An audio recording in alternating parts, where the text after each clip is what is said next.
People often ask me what are the disruptive forces happening to the utility industry now, especially in Malaysia.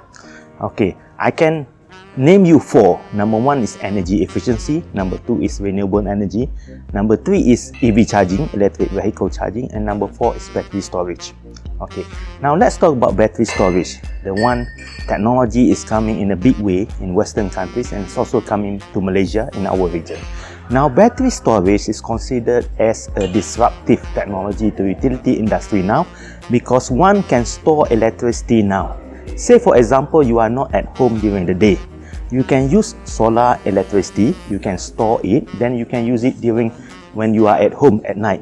You can also, if you are on the 2-tier tariff where you are the utility, you actually buy electricity from peak and off-peak tariff, you can store electricity on when you are on off-peak tariff, then you actually consume where you're on your peak tariff. So that's actually very disruptive to utility. Now, the utility has been threatened. Now, how does the utility business get threatened? Now, if one can have actually solar panels and also couple that with battery technology, one can literally disconnect from the utility. Now, that is what the utility is actually worried about. Now they are losing customers. And utilities all over the world now are thinking that these are the technology which will disrupt totally their business.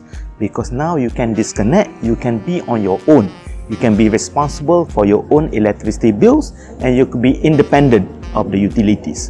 When these disruptive forces come into the industry, there will also be something called utility death spiral. Now, what do I mean by utility death spiral? Utility death spiral, if one uses solar panels coupled with the battery, one can disconnect from the utility. So when one disconnects, the utility starts losing their customers.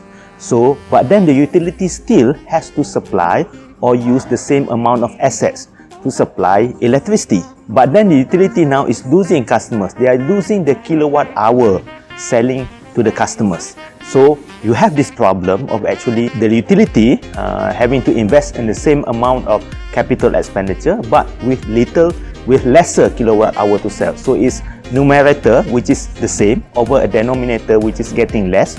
So the tariff now goes up. So the tariff now will be borne by the remaining of the customer. So when the tariff goes up, more people will abandon the utility, then the more the tariff goes up. So this is what we call the utility death spiral.